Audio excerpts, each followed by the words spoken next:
Welcome back to our series on the Daredevil Man Without Fear mini-series from Frank Miller and John Romita Jr. This is issue number 2, and as you can see, we're going to see the first appearance of Elektra, which is a Frank Miller character, if I'm not mistaken. So I love that Daredevil's in the background.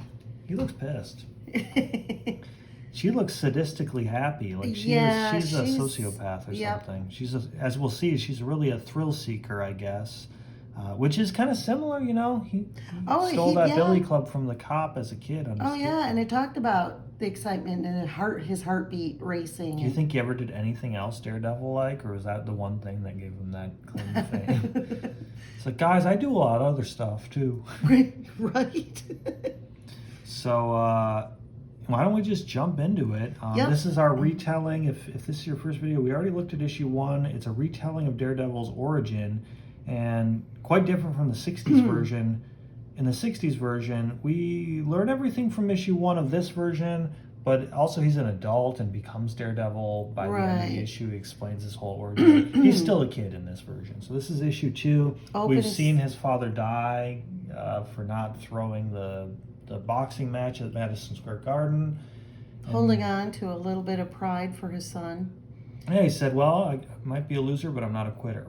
And so he refuses to throw the match and gets murdered by the Fixer's men. And then almost like a shoving it in your face, the horror of the situation. Issue 2 opens with Matt at the morgue, and he gets the coroner to let him touch the body. I know. The corpse, they call it. It's cold, icy cold, but not as cold as the thing that grows in Matt's belly. So we've seen Matt develop his Daredevil stunt kind of person, that aspect of his personality, that he craves justice too. He hates unfairness, and he's studious. He likes working out and jumping on the rooftops. But this is kind of like fleshing out the remaining part of he's also a vigilante. Like he believes in justice, but sometimes he believes in taking it into his own hands. And this is his dad, who he was very close bonded with. He took care of his dad. Yeah, exactly. He spied on his father. He knows what Jack Murdock did to protect and provide for his son, and he knows the smells and sounds of the killers, and he knows their names. Mikhail, Gillian, the first two. So we're kind of sticking with all the sensory, like the smell descriptions from the first issue, as these two drunk guys are barreling down the street in the city. Yeah. Tap, tap, tap. That would be terrifying. This boy says, "Drink up, boys. It'll help with the pain." What the hell? Who's dumb enough to mess with us? Somebody with nothing to lose. Somebody dead. Ooh. You're dead, all right, pal. How big I like that the guy design is. on his jacket. It's all squiggly. So he breaks the bottle, and they go into the dark alleyway. Dark in there. I can't see. Well, neither can he, right? What? Yeah. An hour later, in response to an anonymous tip, Murdoch, it was Jack Murdoch. We killed him, but he's back. Wow. In the gym, the next two. Look the big at that one, guy. Slade, whose fists splintered Jack Murdoch's jaw and ribs. Ugh. And his body's got the same pattern as that suit did. Yeah, his little hair. I like this. He kind of reminds me of the who's that gang that Spider-Man fights with, the guy with the lasso and the big guy and the I can't recall them, but it kind of reminds me of that character design a little bit. Slick little Marcello, who laughed as he carved up Murdoch's face. All Matt has to do is throw a circuit breaker. I love how he's balancing this little dagger knife tip on his finger. Ooh. They're as blind as he is. Hey, what happened with the lights? I can't stand it when it's dark. What a wuss. Well, Daredevil's the man without fear, we got to remind us. Right. Oh, Marcello, you wimp. What? What the hell, Marcello? Where are you? Oof. Oh, man. I know, it's like a callback to the last issue with Matt's dad's face after he's beaten to a pulp. It's like gooping off of his skull, off his skeleton. It's like, do you think he took that knife, grabbed that knife, and just... Yeah, if he's getting revenge, it makes sense. That's what he did to his dad. Lick. Huh? Ooh. Come on, big guy, don't be afraid. What if you saw some child up there with a baseball bat? Here, I'll lose the bat if it'll make you feel better. And he's I love got the way his dad's, eyes. yes. You just see the bottoms of his eyes peeking out But through you that. see that blue. Mm-hmm. That Murdoch blue eyes. I'll break you in half, little man. He looms over Matt, smug, eager, chuckling. This is going to be a gnarly panel change. I felt this one looking at it. Yeah. Matt thinks of recess, of 100 beatings and endless giggles and taunts. He thinks of taking it and taking it and taking it. And the rage of years becomes a lightning bolt that travels from shoulder to hip to foot, and he releases it. Ugh! Ooh! Look at that! Yeah! We got some busting goop. out the back of his knee. Yeah, you could see the flesh ripping open as the blood. Oh, right behind his knee, too. Ouch. That's horrible. Oh. Matt listens to Slade's sudden, frantic breathing. He tastes fresh blood strike the air. He smells the panic in the big man's sweat. Cough. He slides a roll of pennies to his fist. He just starts cug, cug, cug. That's insane. And you know, a really interesting thing I like here is we're seeing the impact panel to panel. Yes. We're not seeing like a wind up and a repetition. We're just seeing more and more of those pennies flying out and more blood with each time.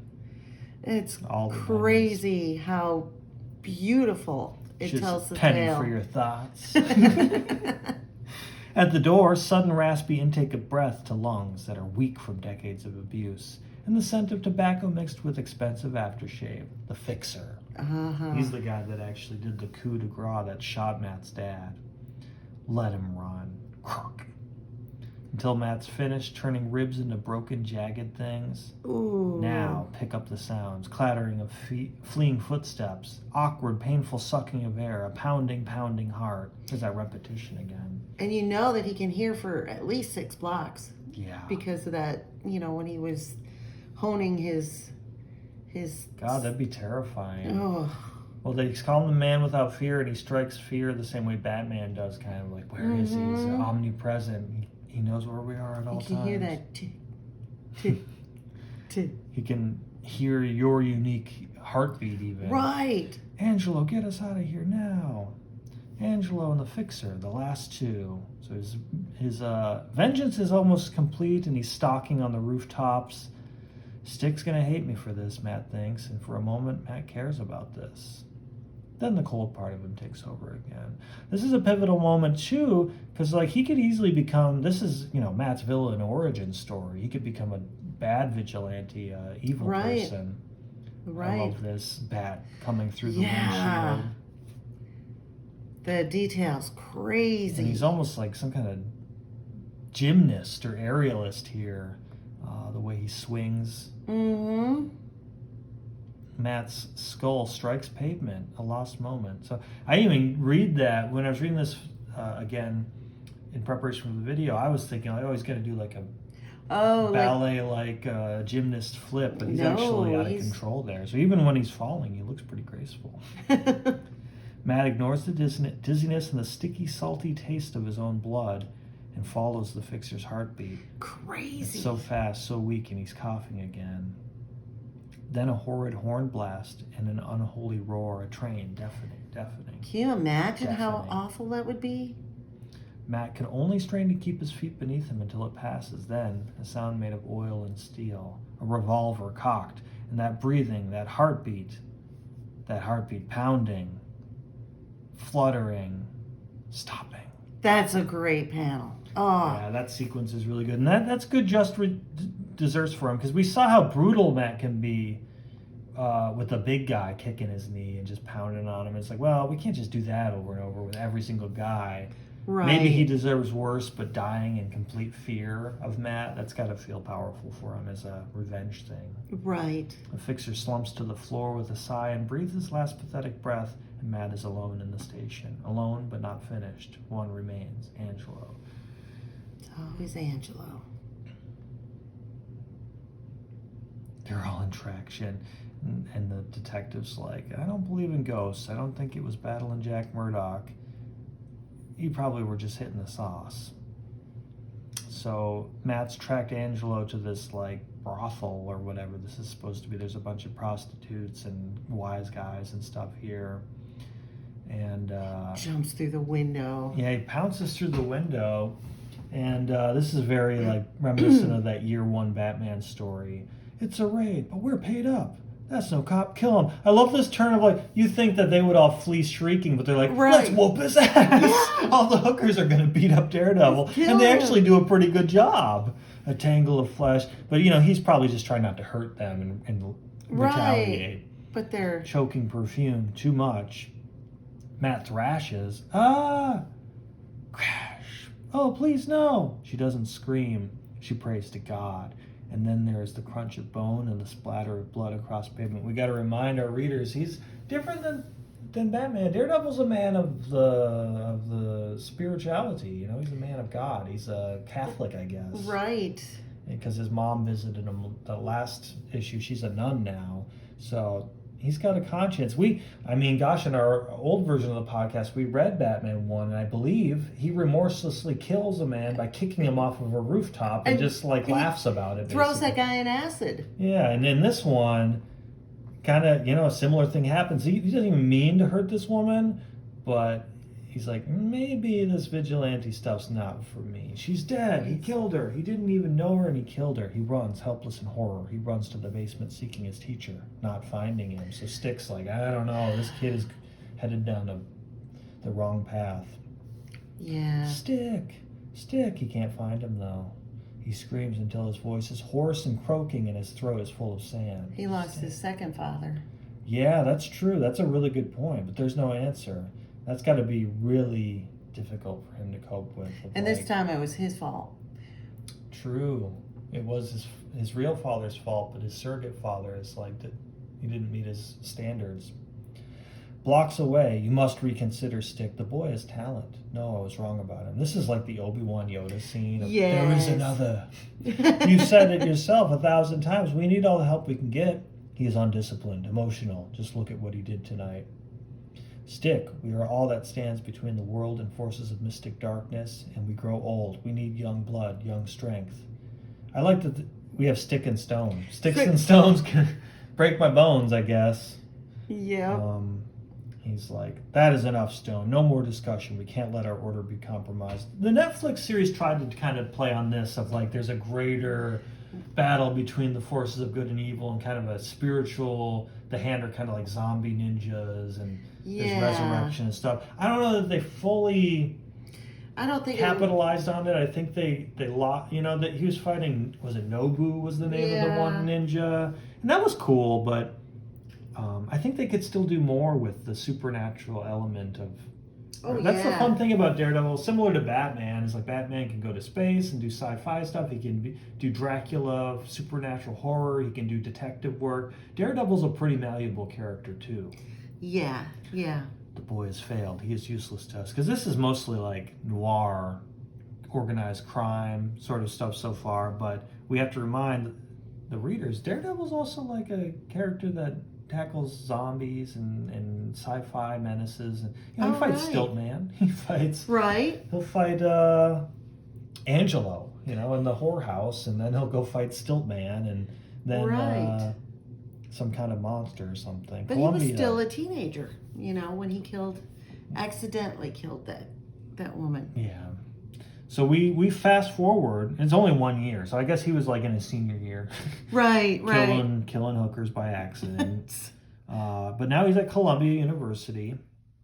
And who do we meet for the first time but Fatso Nelson.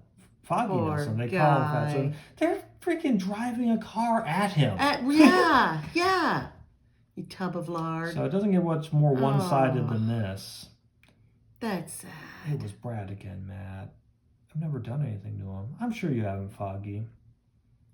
I love this very dehumanizing gaze. You see the reflection in his sunglasses and just his blank expression.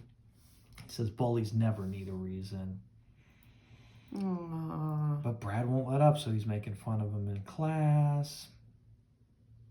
Matt's like, that's it. He leaves Brad hog-tied and naked out on campus in the snow. Oh, that's crazy. He has the whole night to think about Remember the strong hands that lifted him from his bed like he was a doll, that carried him across campus rooftops, that held him by the ankle, dangling high above cruel pavement. Brad's had a long night to remember the hands and the voice. The voice chilled him more than the winter cold. That's scary. The voice told him. This was just a warning. The voice told him in great detail what would happen to him if Brad was anything but extremely pleasant to Foggy Nelson. By the time they come for him, Brad is a changed man. Or at least he is a boy who has been taught a stern lesson. And so next day at the steps of the very Capitol-looking building they have at Columbia, Brad's like, sorry I've been such a jerk. I had some experiences that changed my point of view. He's skeptical. He's like, yeah, right. Just because you got hogtied. Say you naked. It was on the front page of the student newspaper. Sure, Brad, it's fine. Do you get a load of that? You should have seen his face, Matt. I wish I could have, Foggy. I dearly wish I could have seen his face. Matt? It's Kathy from Old Man Lynch's class. I was just wondering if you could help me out with the exam, I mean. He could hear from her heartbeat that she's lying. She doesn't actually need help in the exam. He's like, sorry, I'm running late for class. I can't help you. And she's just like, her friend's like, what a creep. Oh, he's not so bad. He's just really intense. Yeah. I like this character's hair because it reminds me of Typhoid Mary. Oh, Who yeah. becomes a character later on, drawn the same way. And meanwhile in their dorm, so Foggy eats a bunch of junk food, studies a little bit, and then watches Star Trek, Space the Final Frontier. And meanwhile, Matt is just, he's got his clean side of the room, and he has to listen to the TV until he expertly lobs a boot at it to unplug it. Oh, that's funny. And then he has to hear Foggy snore. And just as he gets used to it, it changes to a different type of snoring. But this is consistent with his boyhood where he really comes awake at night. Mm-hmm. I have to say, being a kid and reading this, I'd often read comics at night before bed and have like a little flashlight or have my light on. And hey, are you reading comics in there? Turn the light off. It's bedtime. This is a perfect thing to be reading before bedtime. Yeah. I wish I could go run the rooftops at night. Now I'm older, I'm like, I don't really want to run the rooftops at night. It seems like a lot of work. Roars down concrete canyons and brittle branches clatter in combat. Great alliteration there. Yeah. Surrendering winter leaves that rustle and skitter like fairies, begging Matt to join in the dance.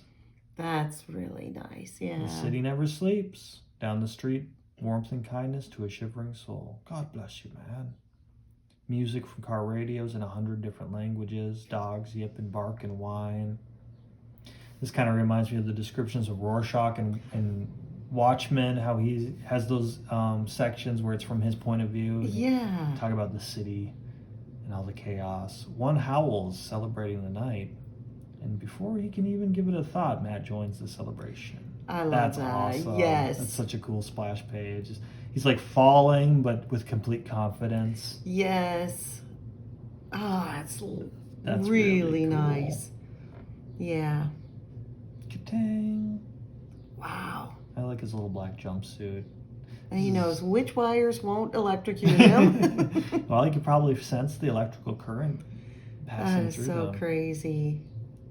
He stomps on some pigeons. A scent, human and fragrant up here. So somebody else is out at night running on the pigeons. I like the way that they draw Electra's hair here. It's all chunky looking. Yeah. It's almost like she's got curly dreadlocks or something. Or it's almost like it's jagged like lightning. Yeah. Moving across the rooftops against the wind, defiant, footsteps light as a cat's over there. I love how it's all him running, her running, him running. And she's all in white, he's all in black. It's Yeah. a really cat and mouse kind of thing. Crazy. She's crazy. Whoever she is jumping like that. So even the Daredevil finds her reckless. Yeah. He falls in the garbage. It is a scent quickly smothered by the day-old garbage in which he lands. That brings us back right to the first page of him smelling and witnessing the city before he's blind in issue 1. Sudden movement at his side. Yes!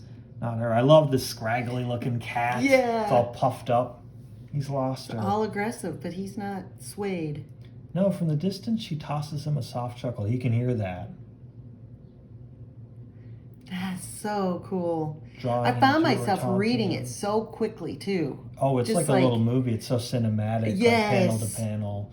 Where, some of those earlier comics in the 60s, they're great. It's not one's better than the other, but they're so different in that. Meanwhile, Rick and the teenage gang is doing this. Where we're sticking with a character moment to moment for so long. We don't necessarily do that a lot in some of the old. I guess maybe it's not even a time period thing. It's just a writer thing. Oh, yeah, yeah. But I do think that overall, 90s onward, the comics became more movie-like, more fast-paced. There is a lot of text, though. I was kind of saying the older ones tend to be text-heavy.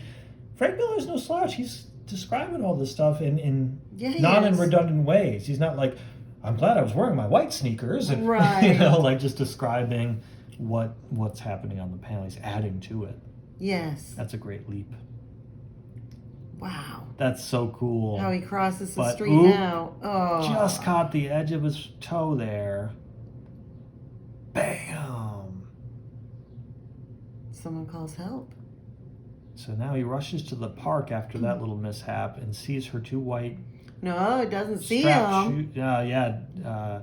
Her scent is clinging to the rubber and cloth of these white. She has Velcro shoes. She never learned to tie them. So. A trail. It's probably. You think he smells them, and it's like when a cat smells something weird, and they leave their mouth hanging open and squinting. Ooh, she has been sweating out on the rooftops. And then again, I guess she got completely naked for some reason. The second naked character. But she set him up, is what it turns out. Is he hears this cop car approaching, and he's suddenly the victim. Don't move a muscle. I got him, Lou. You find the girl. And we see him remembering the unintentional flashback. Murder of that woman. He remembers the last time he lost control. He could flatten the cops. That's a choice word. That's what Stick would say. Don't give up, Ralph. I could flatten you, so just pay attention. It would be easy, but that would be breaking the rules. I like that repetition of flatten him because it's like he looks up to Stick, so he's going to start talking like Stick and imitate him. That would be breaking the law. So this is a classic Daredevil. He's a vigilante, but he sees the error of vigilantism, but he does it anyway. He's torn of like, I am a lawyer, and maybe we should just accomplish things above board, but that's not always how it goes. This time, though, he does submit. I'm all yours, officer. I don't get it, Saul. There's no sign of any girl. She must have run off. Let's see some ID, creep. Yes, sir. Now, hold on. This is really weird. So she got all her clothes back, I guess, without them noticing. I love that inky hair, though. Yeah. It's a good way to show her character is just kind of got a screw loose or something. Way out of control, yes. And that sinister grin on her face. Yeah, she's got a mean smile. This here ID says the creep is handicapped, blind. Must be crazy going to the park at night. Yes, sir, I guess that was pretty stupid of me. I like all this cross-hatching. Look, he's got little triangles on his face. But I would try to do that as an artist, as a kid, and it would just look dumb. I think it's just the weight of the lines and learning to control the pen and the pencil. Whoever that woman is, she enjoyed every second of it.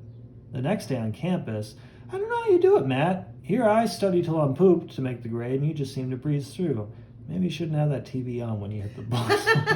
It's probably good advice, not good study habits. Let's not get radical, buddy. Foggy's always relatable of like, yeah, most people are not going to study that hard. We can relate to that. He brings him down to earth. When all of a sudden, Alec, so I guess she got custom license plate even. What are you grinning about? You could have hit us. I love all this snow coming out. She drives a convertible in the snow. Of course she does. What are you doing? And she's wearing a tank top. And Foggy's not suspicious that his blind friend just leaps over into the passenger seat without saying anything. It's like, wait a minute. Sometimes you're kind of hard to figure out, pal. 95 in the snow. Her driving could scare anybody. It's been so long since Matt had a good scare. So his Daredevil side, being a kid, is being reawakened. And she's just Yep. both arms up, not steering. Jeez. I love that little line. You know, we're not close enough to see detail, so we just see his glasses, no nose or mouth, and she's just two little dotted eyes and an open mouth. Whee! Oh man, that's I love this mountainside driving with all the snow, though. The snow is a good choice. Obviously, it's dangerous to drive in, but it gives that sense of motion as the snowflakes are like distorted with the velocity. That's so cool. It's almost like in Star Wars, the stars become little lines as they go into warp speed or whatever. Yes. It's kind of like that. Well, it is like that when you're driving in the snow. Oh yeah, you turn it your is like brakes Star on Wars. And it's like, holy crap, warp drive. Yeah, it would be. I remember we used to have that screensaver on our computer at home with all the warp drive, and then Dad would be driving the van at night in the snow and be like, oh, just like the screensaver. Wild slalom ride through clustered trees, headlong rush towards certain death, all the usual stuff. An expert spinning stop. Matt's heart is pounding. It feels great. We're close to the edge, Matt Murdock. She doesn't even have shoes on. One step from the end. This is where we belong, always on the brink. The rest lead safe, numb lives, but you, when I saw you on the rooftops, I knew. We're two of a kind.